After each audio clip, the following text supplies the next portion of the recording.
Next level ಇದೆ cinema. ಯಾರು ನೋಡ್ಬೇಕು ಗೊತ್ತಾ? ನಿಜವಾಗ್ಲೂ ಹೇಳ್ತಾ ಇದ್ದೀನಿ, ನಾನು ಫ್ರಾಡ್ ಮಾಡೋ ಹುಡುಗಿರ್ಗೆ ಮಾತ್ರ. ಆಮೇಲೆ ನಿಯತ್ತಾಗಿರೋ ಸುಮಾರು ಜನ ಕೇಳ್ತೀರಾ ಎಲ್ಲ ಹುಡುಗಿರ್ಗೆ ಯಾಕೆ ಬೈತೀರಾ ಅಂತ.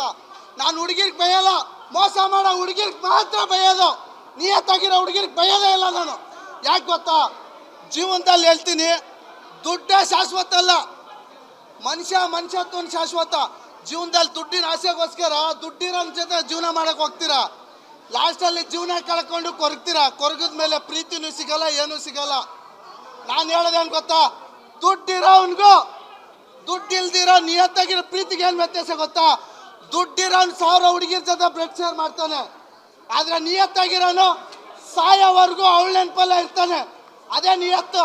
ಅಂತ ಹುಡುಗಿನ ಜೀವನ ಕೊಡಿ, ಸಾಯೋವರೆಗೂ ನಿಮ್ಮನ್ನ ರಾಣಿ ಥರ ಸಾಕ್ತಾನೆ. ನಿಮಗೆ ಬೇಕಾಗಿರೋದೇನು? ಜೀವನದಲ್ಲಿ ಚೆನ್ನಾಗಿರ್ಬೇಕು, ಚೆನ್ನಾಗಿ ಬಾಳ್ಬೇಕು ಅಂತ. ಅದನ್ನ ಬಿಟ್ಟು ನಿಮ್ಮ ಶೋಕಿಗಳಿಗೋಸ್ಕರ ಲವ್ ಮಾಡೋದು, ಆಮೇಲೆ ಶೋಕಿಗೋಸ್ಕರ ಪ್ರೀತಿ ಮಾಡೋದು, ದಯಮಾಡಿ ಕೈ ಮುದ್ದು ಕೇಳ್ತೀನಿ, ಆ ಪ್ರೀತಿಗೆ ಯಾರು ಪ್ರೀತಿ ಮಾಡೋಕ್ಕೆ ಹೋಗ್ಬೇಡಿ.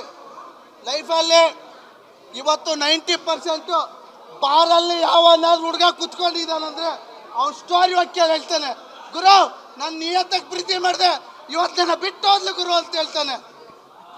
ಹುಡುಗನ ಜೀವನ ಹಾಳು ಮಾಡಿದೆ ಯಾರು ಗೊತ್ತಾ? ಈ ಫ್ರಾಡ್ ಮಾಡೋ ಹುಡುಗಿರೇ. ಇವತ್ತು 90% ಫುಟ್ಪಾತಲ್ಲಿ ಗಡ್ಡ ಬಿಟ್ಕೊಂಡು ಯಾವನಾದ್ರು ರೋಡಲ್ಲಿ ಹೋಗ್ತಾನಂದ್ರೆ ಈ ಫ್ರಾಡ್ ಹುಡುಗಿರಿಂದಾನೆ.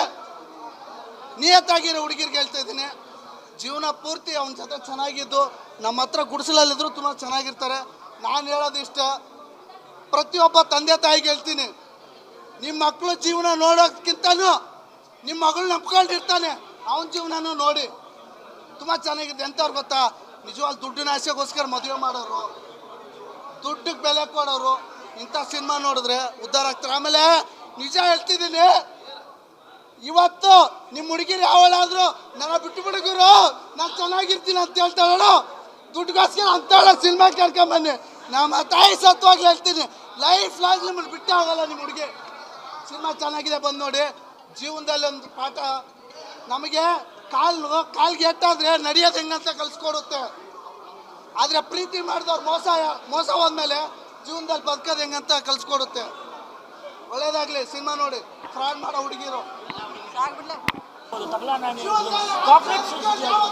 ಮತ್ತೆ ಪ್ರೀ ಕ್ಲೈಮ್ಯಾಕ್ಸ್ ಬರುವಂಥ ಒಂದು ಸೀನು ನಿಜವಾಗ್ಲೂ ಪ್ರತಿಯೊಬ್ಬರು ಈಗಿನ ಹೆಣ್ಮಕ್ಳು ಮತ್ತೆ ಈಗಿನ ತಂದೆ ತಾಯಿಗಳು ದಯವಿಟ್ಟು ಬಂದು ಸಿನಿಮಾ ನೋಡಬೇಕು. ಅವ್ರ ಮಕ್ಕಳಿಗೆ ಏನು ತೊಂದರೆ ಇದೆ ಏನಿದೆ ತುಂಬ ಚೆನ್ನಾಗಿ ಅರ್ಥ ಆಗುತ್ತೆ.